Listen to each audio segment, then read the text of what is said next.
Welcome to the World Cup mood board on 99.94.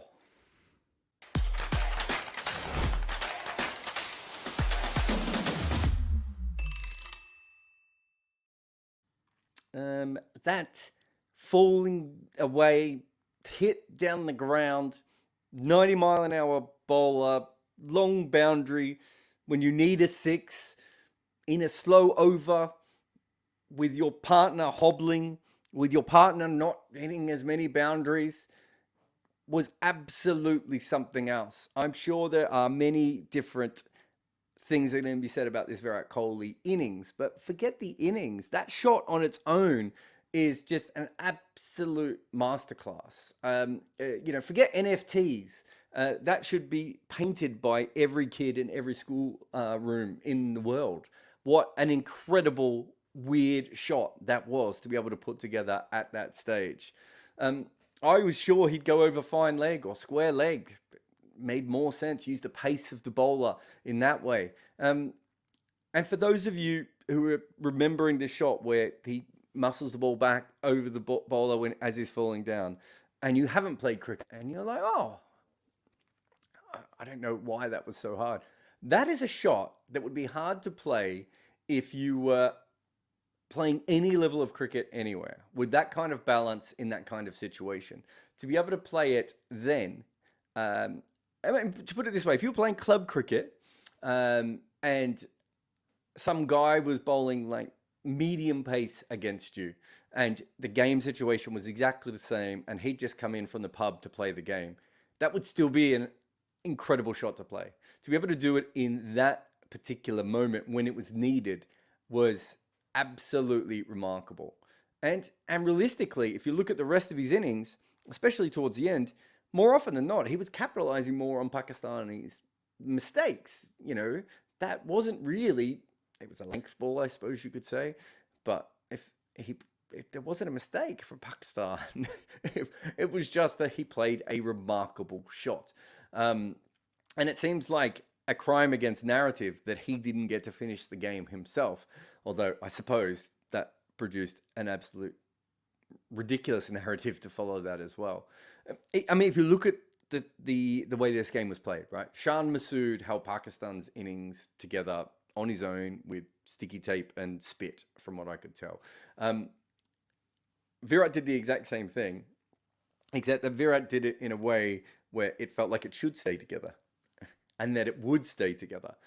He kept them just close enough, even when they got to 50 from 20. I know that seems like an astronomically high figure in to your ears, but you've got to remember that cricketers don't no longer look at 50 off 20. What they look at is, okay, we need 10 boundaries and we have 20 balls to be able to hit them from.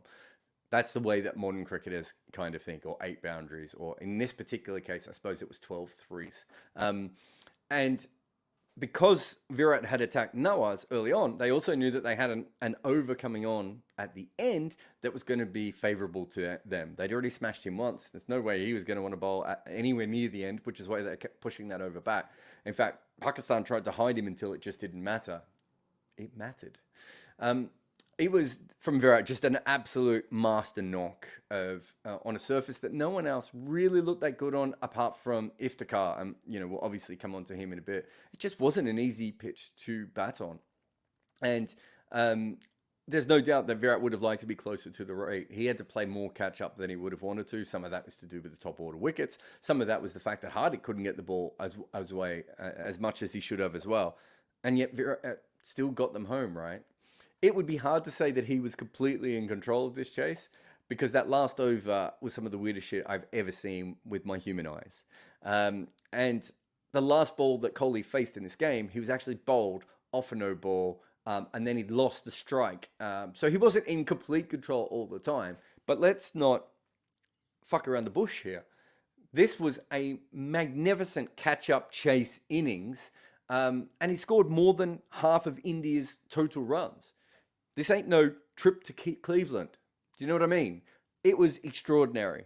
I'm sure there'll be something on India on 99.94 tomorrow. I just did a Spaces with Nikesh as well on Twitter. So that should be fun. So check out 99.94's podcast space for that. But wow. And look, we've only talked about Virat so far. We now have to move on to the weird shit quotient, because this game, it was absolutely so odd. And as someone who actually follows a lot of these kinds of T20s, this happens more than these sorts of weirdish games do happen from time to time. You end up in a Tuesday night game in, Leicester watching a game like this. But this was the most watched game this year in the MCG, absolutely packed with all the extra pressure for it to be as weird as it was. I think deserves its own segment. Let's start with Shan hitting the spider cam. If his ball doesn't hit that spider cam, there's a very big chance that a spider cam or floaty camera enemy, whatever you want to refer to it as, Pakistan might not have made anywhere near that total. That ball was most probably going to be caught, at the very least, should have been caught.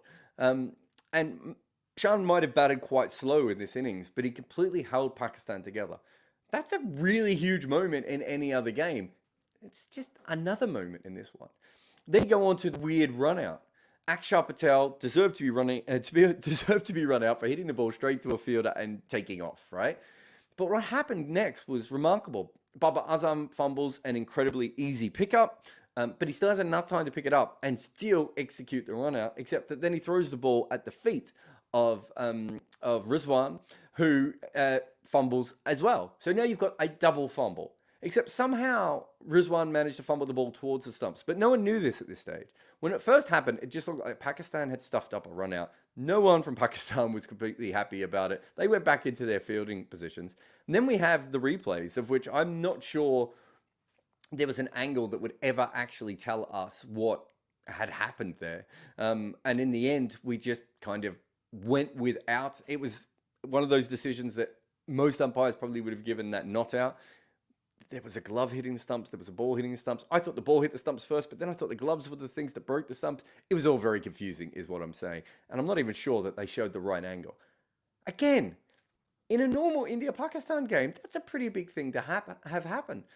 And by the last over, all that weirdness had disappeared because a whole new wave of weirdness had come in. You had Mohammad Nawaz bowling left-arm finger spin, but have a look in the bottom left-hand corner of your screen. Look where Rizwan is. That's not a real spot. That's not where you stand. You stand back. You stand at the stumps. You don't stand in the middle. This isn't under 12s cricket. What is happening here? And I'm not even sure what Nawaz was bowling. Was he bowling spin? Was he bowling off cutters? Was he bowling medium pace? He just got to the last over and went, I'm just going to try something new. It was absolutely ridiculous. Not to mention the fact that Pakistan somehow ended up with a left-arm finger spinner bowling on this pitch, when basically the only people who got hit all day were left-arm finger spinners. Absolutely extraordinary that somehow in the middle of a World Cup match, the most watched match in the year, it suddenly became a village game where they had a wicketkeeper who'd never kept up at the stumps before, so he thought he'd better go back to give himself some more room. And then Noah started bowling full tosses.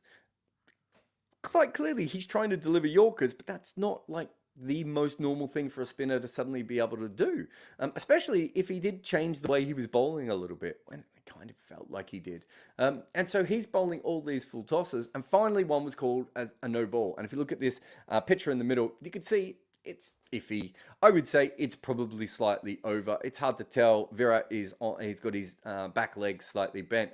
I've said before that it's ridiculous that an umpire tries to tell if this is a no ball or not, when realistically it should go to the third umpire and we should be able to tell exactly where their waist is beforehand. Although we don't know exactly where a batter's waist is, because a waist is not a line. So we do it by the trouser waist. So don't get me started on how weird waist-high no balls are here, because we will go down an absolute rabbit hole.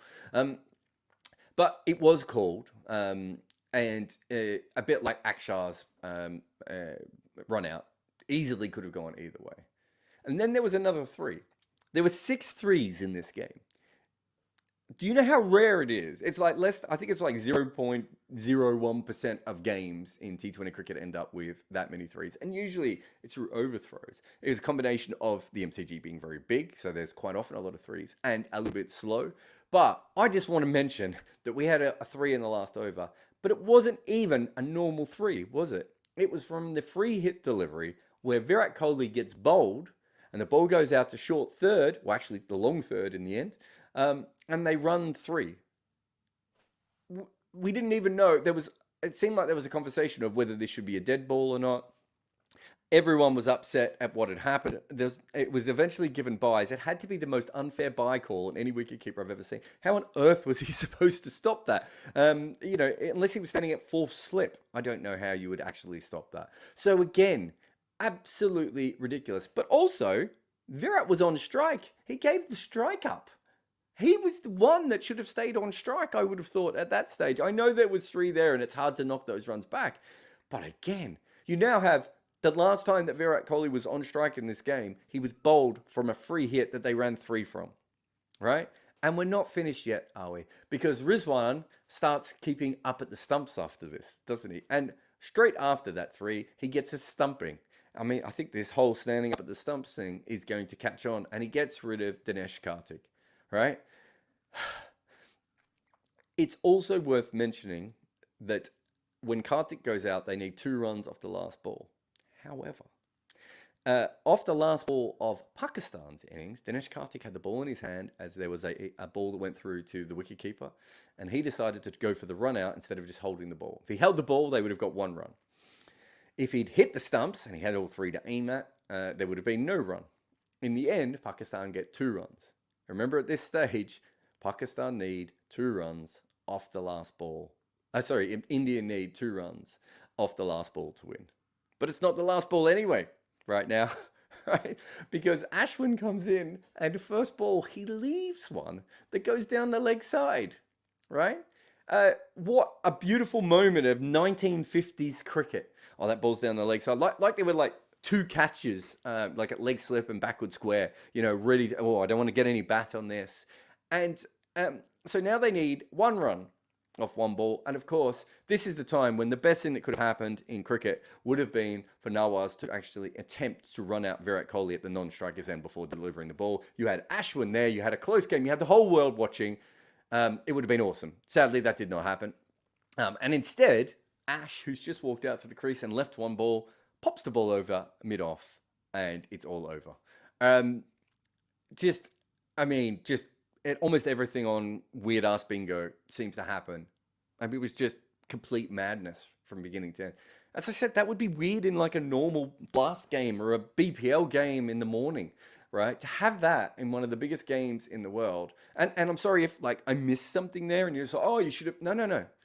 I don't want to know any more weirdness from the last little bit of that game. It was too much. And if you're thinking, wow, this is a T20 match, sometimes these things happen. Yes, occasionally they do. I'm just going to say this. Going into that over, India needed 16 from 6, right? Pakistan had 6 extras, right? One of which was from a bowl. But they had 6 extras, right? And not even one kind, right? They had 3 byes, and they had 2 wides, and they had a no ball. That's a hat trick of madness. I mean, this game should be tattooed on Mike Tyson's face.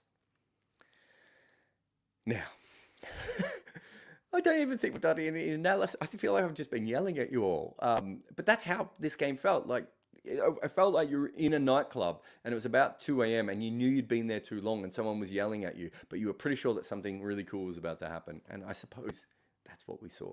Let's get on to the Indian bowlers, who I thought were really good today. Let's talk some actual cricket.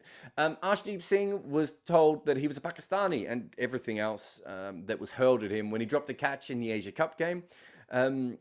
Those people, they looked foolish before, but they look a lot more foolish now, right? And they were already really foolish. Let's be honest. They were like foolish to the max. And he comes out today, of course, and he takes Babar Azam with his first ball in a World Cup. That's a pretty good way to start, isn't it? And then he took the other opening guy, who's also pretty snazzy as well, and came back on later on to clean up Pakistan's power man down the end. I've always found Arshdeep really fascinating from the first time he was good in the IPL. I kind of thought he'd be one of those bowlers who would have one good year in the IPL and everyone might work him out. And that just doesn't seem to happen. He just keeps hanging around and getting better. And I thought it was an excellent game today in 2 different ways. One was swinging the ball early on, which I thought he did brilliantly. But But then I thought he really read the conditions of the pitch when the swing started to stop as well. So great game from him. Also worth a shout out to Hardik Pandya, who bowled fast and took wickets from your fifth bowler. That's a pretty good combination. I think this was a good pitch for him. Marcus Stoinis, obviously, plays for the Melbourne Stars on the MCG quite a lot. And Pandya is like a much better version of a similar kind of bowler. You know, your medium fast guy who bowls a lot of shorter balls. And is quite clever, but, you know, limited in some ways as a bowler. But Pandya's just a lot better than Stoinis, obviously. And the wide boundaries allow you to bowl a little bit shorter at that particular ground, if that's one of your things. And obviously with Hardik, that is something that he's quite good at. And the pitch helped him as well today, as there was quite a lot of bounce in it. But, you know, it's just great to see him bowling. I mean, you could see that whole period where he didn't bowl much. And we know how much he's worked on his game over the last over that preseason, I suppose it was. And it was great to be able to see him out there bowling, because he's one of the more exciting cricketers in the world, and we'd rather that he bowls. It's also worth mentioning Bhuvi, who, for all the good bowlers in this game, and Pakistan had some very good seam bowlers as well, I thought Bhuvi was probably the best bowler on show. He was almost unplayable. And how great was it that the MCG pitch loved him so much that he almost took off Rizwan's thumb at one point. Just absolutely beautiful. Pakistan also played in this game. not just their buys. Iftikhar Ahmed, look, considering the start Pakistan had, a huge amount of credit has to go to him. Shah Massoud kept the thing together, but it was Iftikhar that got Pakistan back ahead of the game for a long period there. They were 15 for 2 when he came in. When he left, they were 91 for 3. It was his second international 50, so timing. And he did it at speed, right? I mean, going back and having a look at this game, he was probably the only player who came in and scored quickly early on in his innings, the way that he did. So he ended up making his 50 off 34 balls. Weirdly enough, he's a really good player in Australia and has shown this before there. He averages 80 in Australia at the moment with a strike rate of around 150. So, you know, he's pretty good. One of the really interesting things, though, is you'll see that Kieran's tweet here, which I saw and was absolutely shocking, because Iftikhar took on the spinners, and I was actually busy going up to look this up when I saw Kieran's tweet. And he hit 3 sixes off Akshar Patel. I think there was a slog sweep, and then he went 2 down the ground. One he nailed, and the other one he didn't quite nail. And there was also a shot of Ashwin in there as well. It was 4 sixes in 14 balls. Now, if you have a look at Kieran's tweet here, he had 3 sixes versus spin in 149 balls in his PSL career. And he did it at the MCG as well.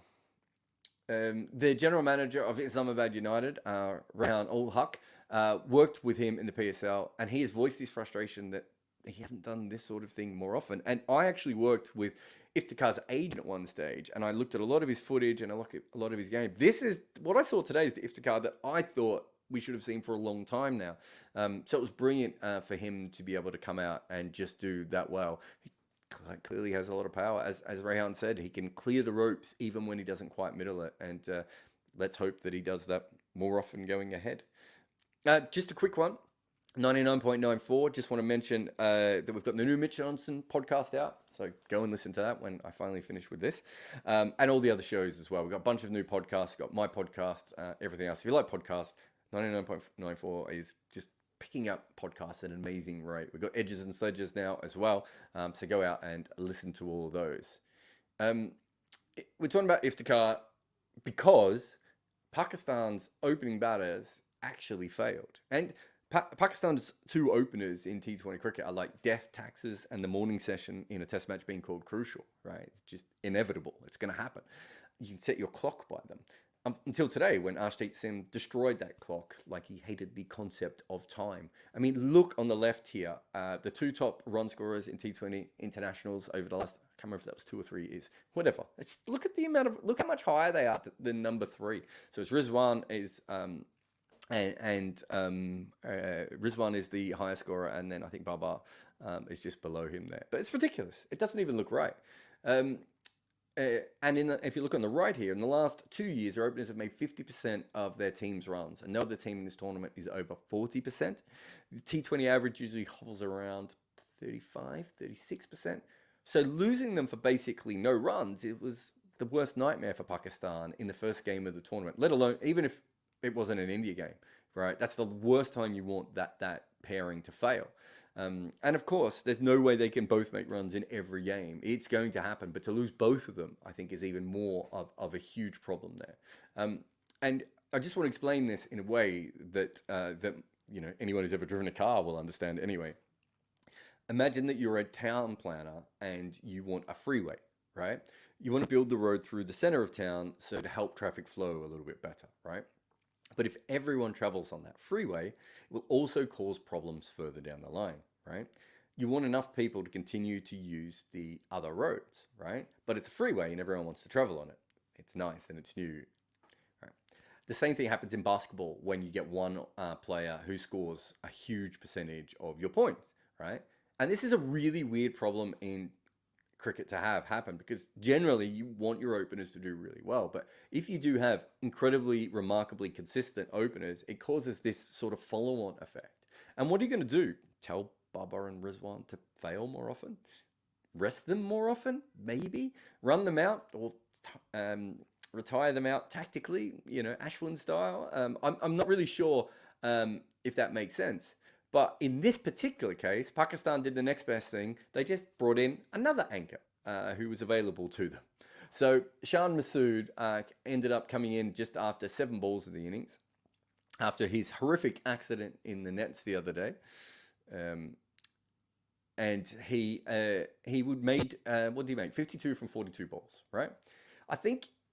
Everyone watched this game, so I don't need to say that. But I think if you just looked at the scorecard for all 7 people who didn't watch this game in the world, so many people in, Mongolia just tuning in to this game.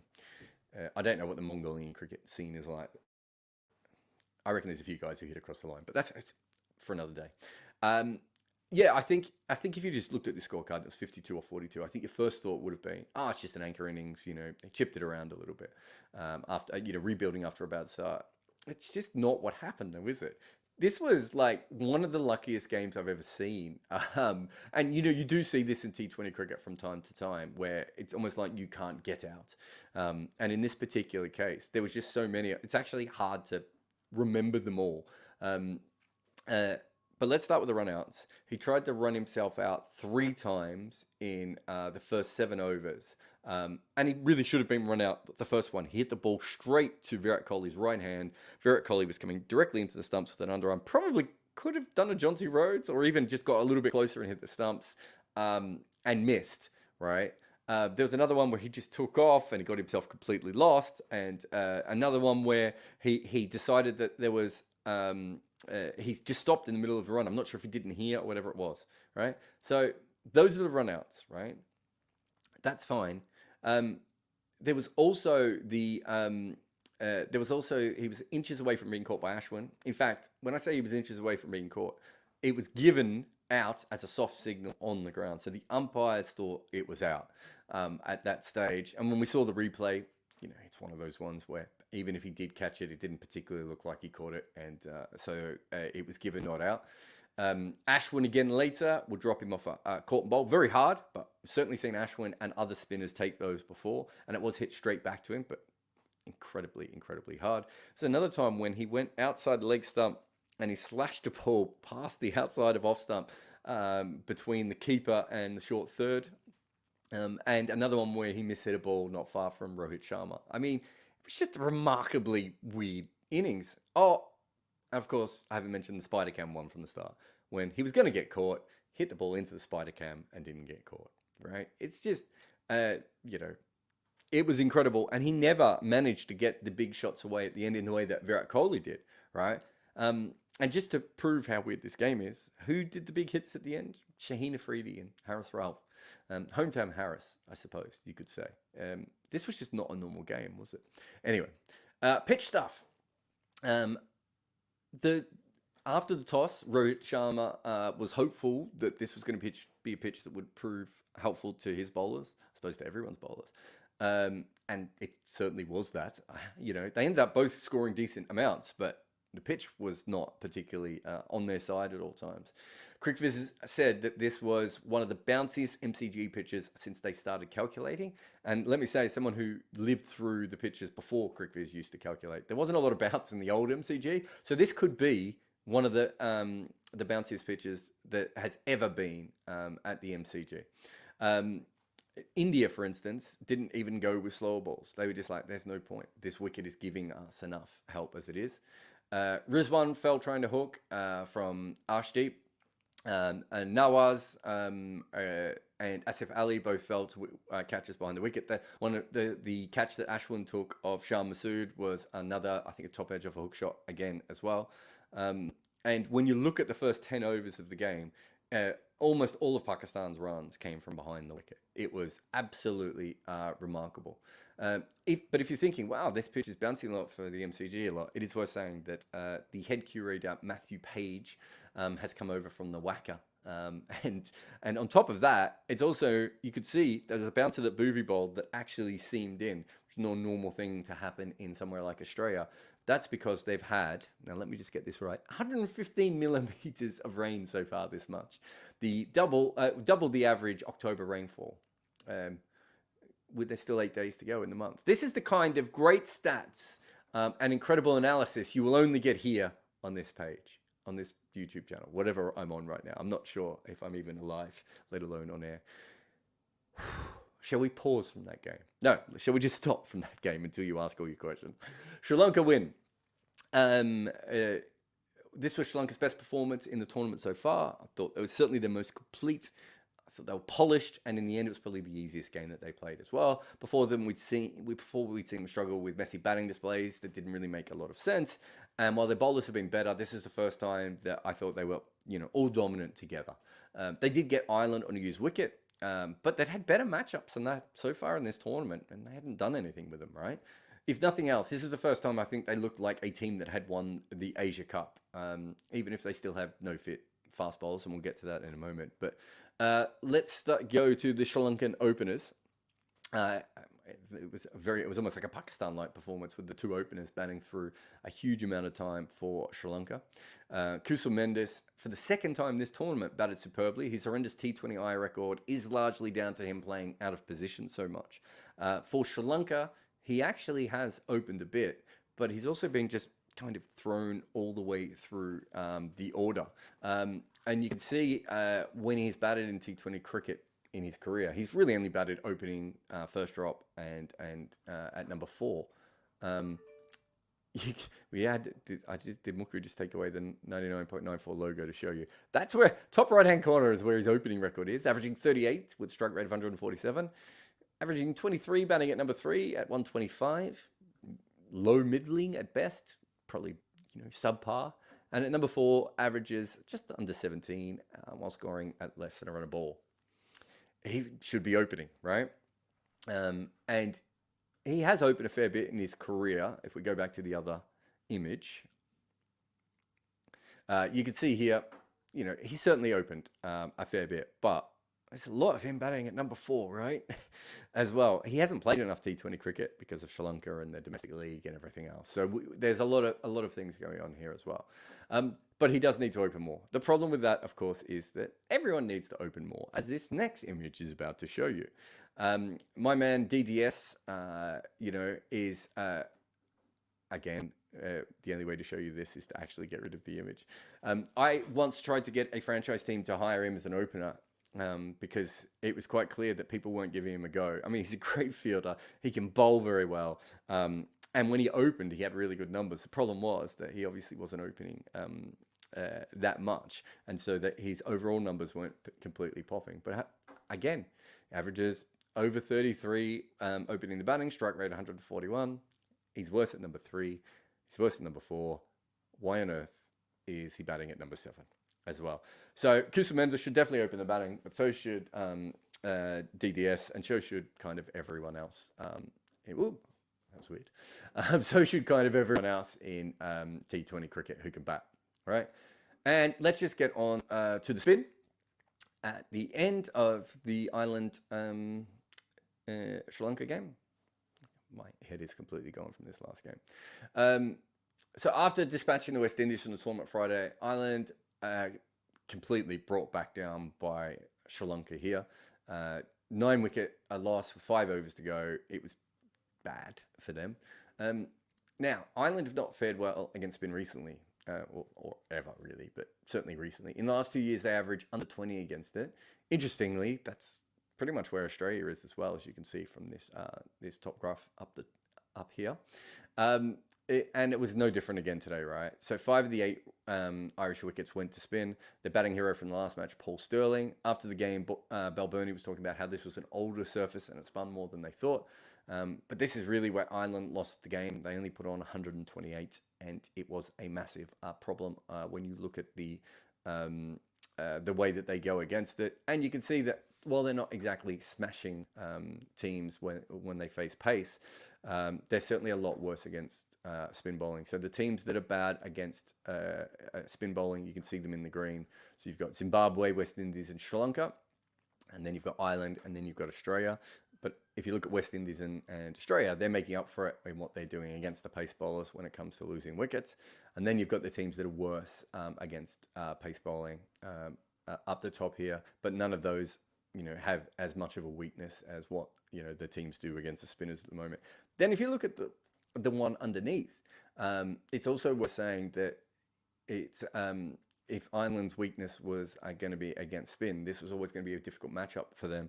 Tikshana and Hasaranga, obviously both fantastic players, right? And it was Tikshana today who I thought really did well. He picked up 2 wickets, went at under 5 runs and over, and got a wicket inside the power play as well. And then Dockrell later on, who probably Ireland would have liked to smash a few more balls around, right? So, and just on Dockrell, by the way, he has COVID and he's playing. So how much the world has changed. I think he was called potentially positive for COVID. I don't really know what that means. But anyway, you're allowed to play in this tournament if you have COVID. It didn't really help Ireland today at all. And just to have a look at the second graph down the bottom here, this is the bowling average in T20 over the last 2 years. You could see that Sri Lanka, when they came up against a team that's not very good against spin, that's their absolute best chance of winning. They've averaged just over 20 with the ball. New Zealand have the best average, and South Africa are just ahead of them. But you can see how dominant Sri Lanka has been. Part of that is because it spins a lot it spins more in Sri Lanka than it does in other places. But Hasaranga's also been really good in that time, right? But what you can see is that they struggle with seam bowling. And I just want to point that out just for future games, because they've been struggling with seam bowling when they've had seamers available. And currently, they don't have any of their seamers. Their entire frontline bowling seam lineup is almost gone, or midway through returning from injury. It's really dire for them. But good news for them, bad news for Ireland, and good news for India, and bad news for Pakistan. But that's it. That's the end of the World Cup mood board today. So thank you to everyone for hanging on. I'll go into the comments. I'm sure there's nothing today, right? I don't know how on earth I'm going to get through these comments today, but I'll give them a red hot go. When did we start the show? All right, let's see what we've got here. Oh, there's a lot of comments, not as many actual questions for me, but I'll see if I can find any. Oh, this is a good one. All right. Vamo Sub says, what do you make of Pakistan's death bowling? What about Shaheen's 18 run over he gave away? And should Noah's have been calmer? I mean, Noah shouldn't have been bowling the last over. That's the first thing of that. Yeah, Shaheen, I think it's the second time we've seen him under massive pressure in a World Cup go for runs. I think the same thing happened against Australia in that semi-final in the last World Cup. Look, he's fantastic, and he's like anyone, like Jasprit Bumrah, like Mitchell Starc. Occasionally, those guys are going to go for runs. I think he's a better bowler up front than those two. And they're probably, well, actually, we'll take Mitchell Starc out because who knows where he is at the moment. But Bumrah is obviously a much more solid death bowler than Shaheen Afridi is. And I think we've seen before when that happens, he does struggle. Also, they were trying to go into the wicket because those were the big boundaries. And obviously, that was how the pitch was helping. I think the problem with that is that they probably had Virat Kohli there, and that's maybe not the best option to him.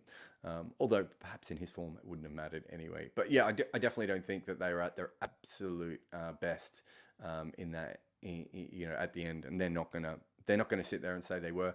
But if you get, this is when you have to go back and remember that the Indian bowlers at the death allowed Shaheen Afridi and Harris Ralph to hit, 3 boundaries and get them to that total in the first place, right?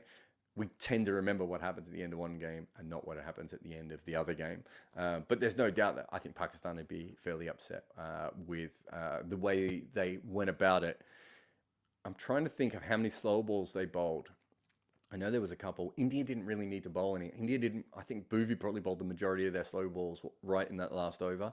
And I wonder if Pakistan should have done that. Having said that, they're not slow ball specialists anyway. They're really fast bowlers, right? So we could pick the bones out of that one for a long time. Let's just see what else we've got here.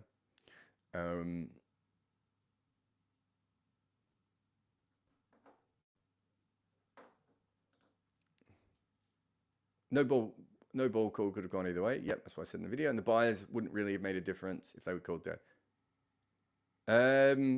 No, because that would have been a dot ball.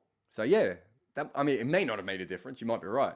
And Virat would have been on strike. But yeah, I think I think time. I think that certainly would have made something a little bit. Yeah, it definitely would have made things a little bit different if that had happened. Just see if there's any other questions here. There's a lot of comments.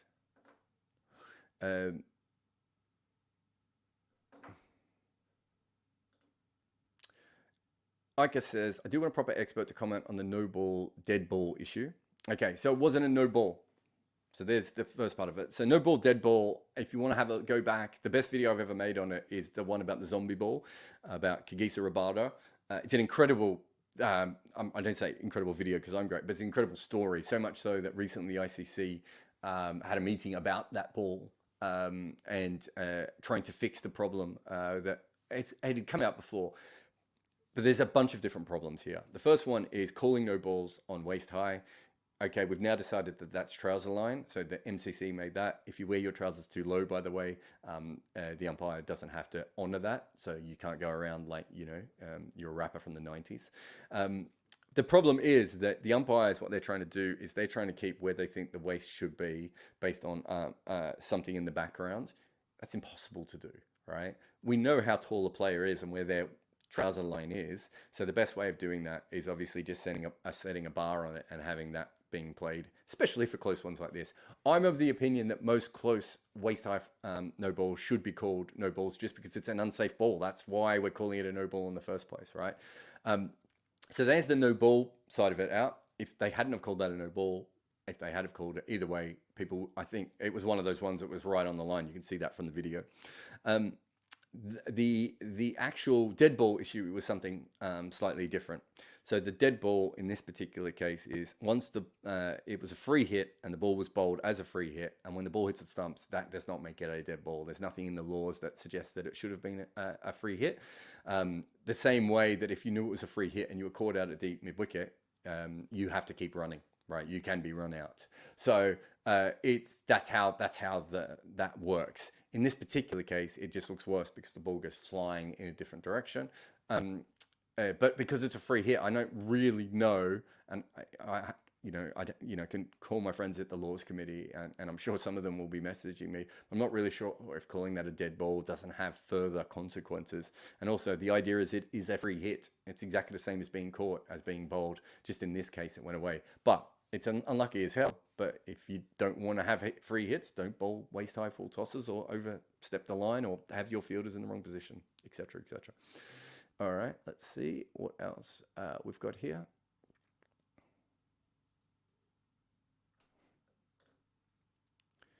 Saurabh is asking me about Sky. Look, I thought Sky batted really well. I thought he was putting, it was obviously not the longest innings, but I thought he was putting pressure back on. I thought he looked quite good. That's what he's in the side for. If you're expecting someone to bat the way he does and come off in every game, defensive batters don't come off every game, right?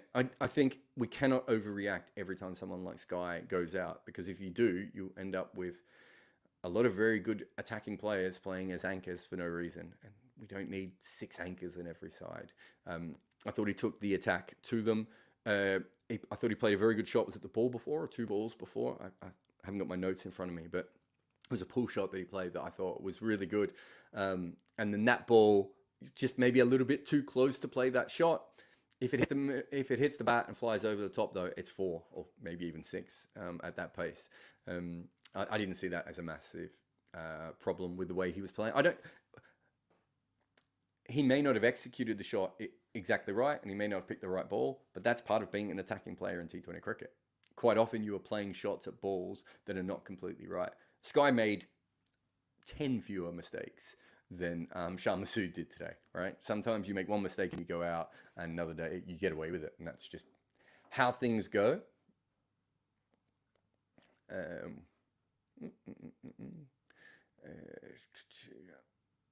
There's a lot of questions here about Bavuma. All right. I don't know why, but let's have a look.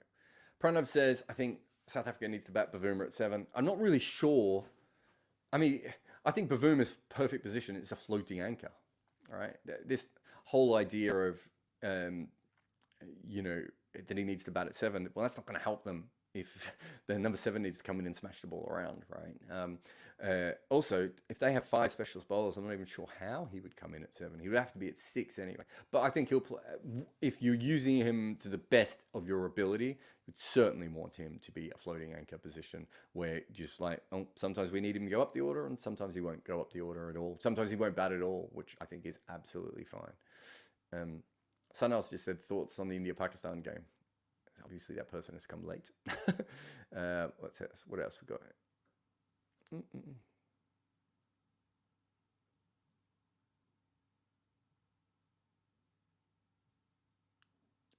Just seeing what else we've got here.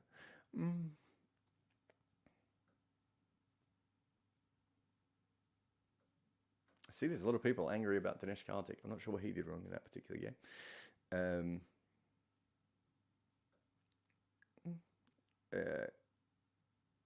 There's a lot. I'm just seeing if there's any other questions. I'm glad that you're all commenting, but I can't really talk on a lot of those comments.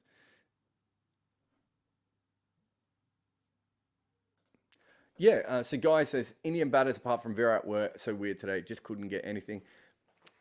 Pakistan bowled really well at the start, you know. If they'd won this game by 20 runs, that would be the story, right? How well they bowled and probably Iftikhar's innings and maybe Shaheen's slogging at the end. I thought they bowled really well at the start. Hardik was the interesting one, but there were only 2 players on this wicket other than, 3 if you count Shaheen Afridi, that really looked like they understood it. It was an odd wicket. I mean, Bhuvi doesn't usually rip the thumb off top order players, right?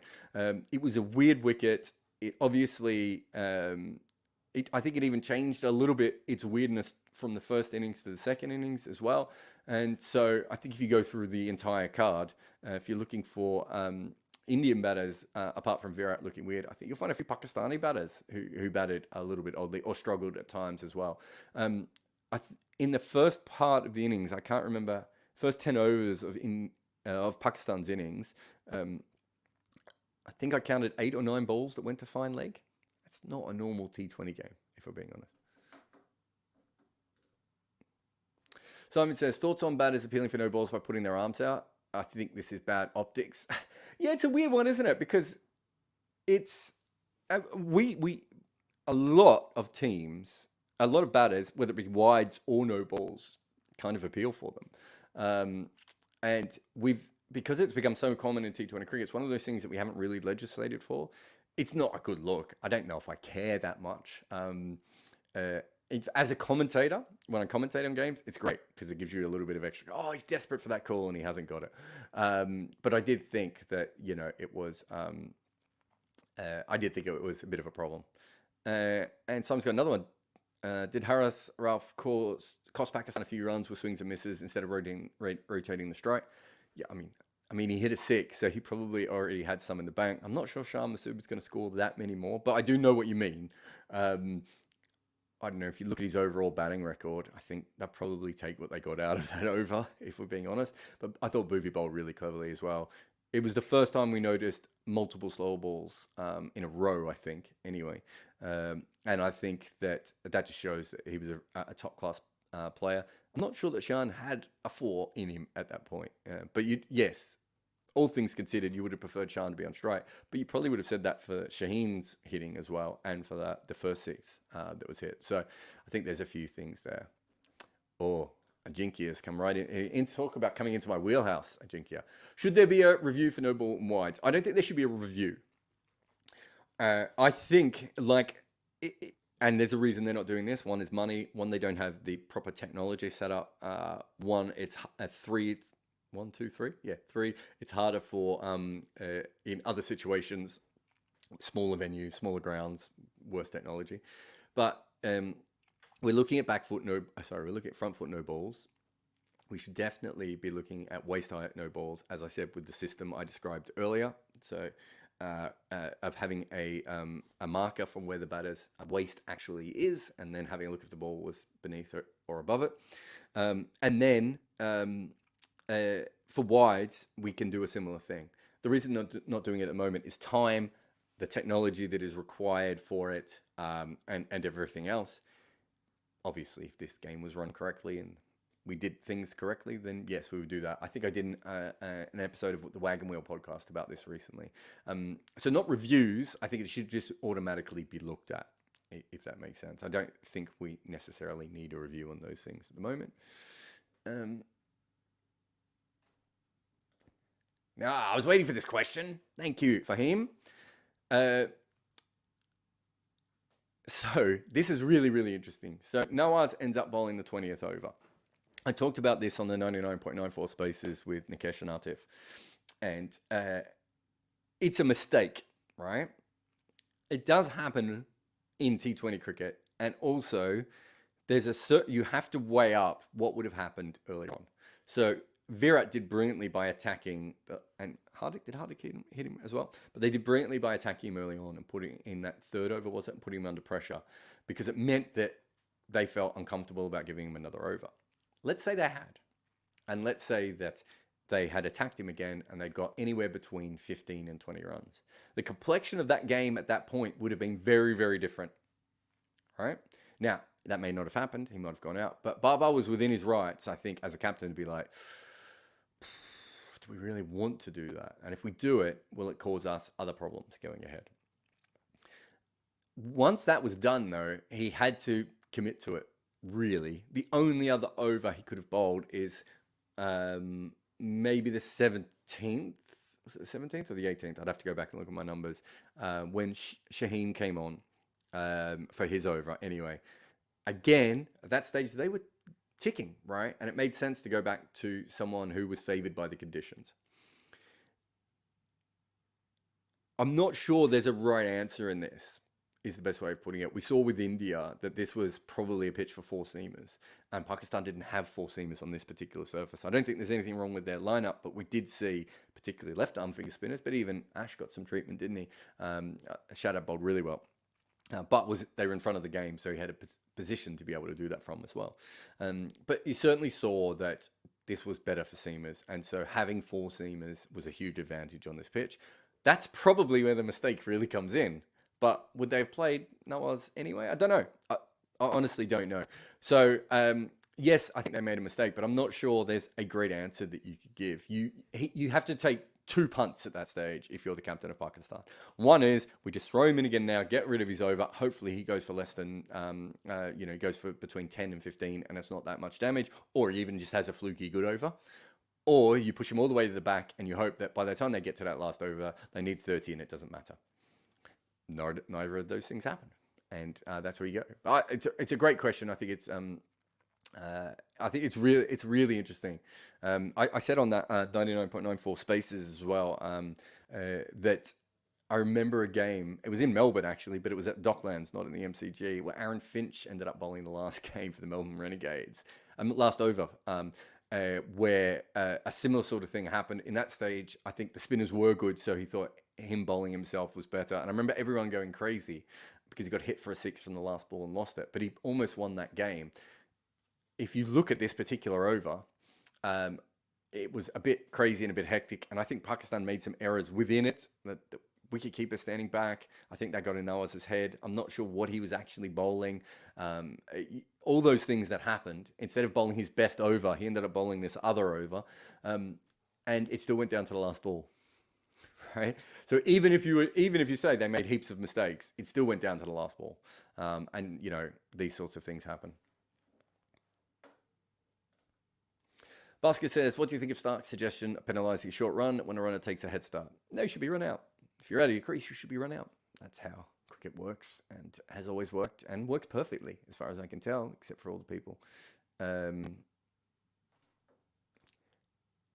moan about it. Harsha says, introduce a sponsored waistline on jerseys to make the height of the no ball easier. So the problem isn't the waistline, right? The problem is, if you have a look at that image of Virat Kohli, you'll see his back leg is bent. Right, and so it's just hard for that, and also I don't think that was a slow ball because I think he fired that one through.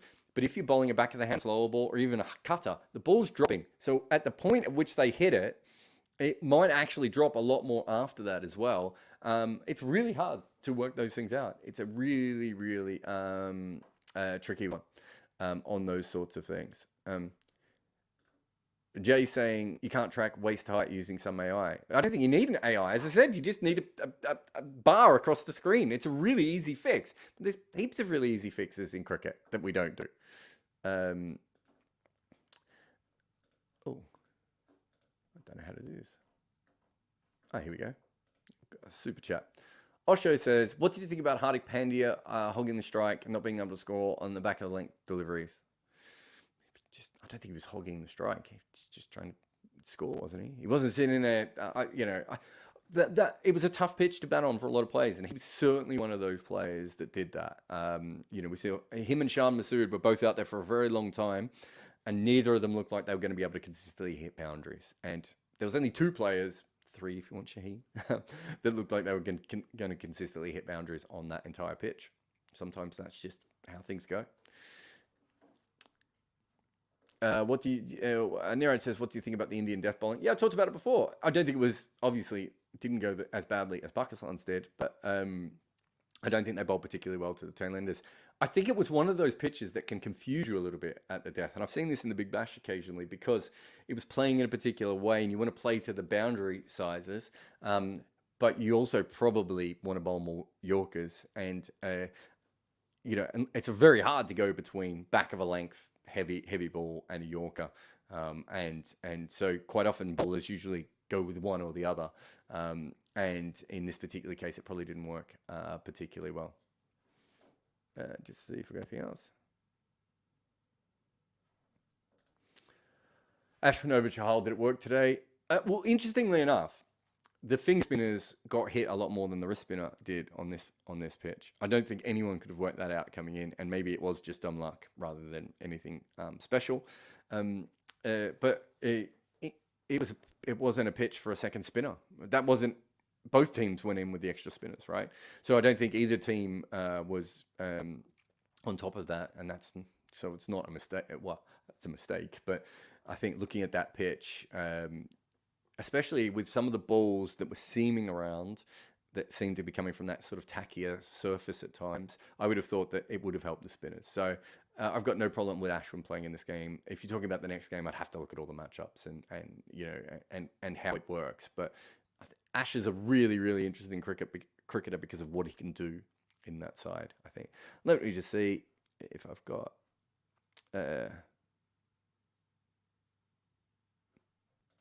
Oops. Timothy, last question. What do you think of pro cricketers? Brad Hogg. Wow, very specific. With me at 42 on YouTube. Unaware of the dead ball law and are publicly grieving about it. I think you'll find that most cricketers don't know the laws of cricket. I mean, Mohammad Siraj appeals for LBWs that don't make any sense. We see many cricketers do that. We see many cricketers not understand what the laws of cricket are.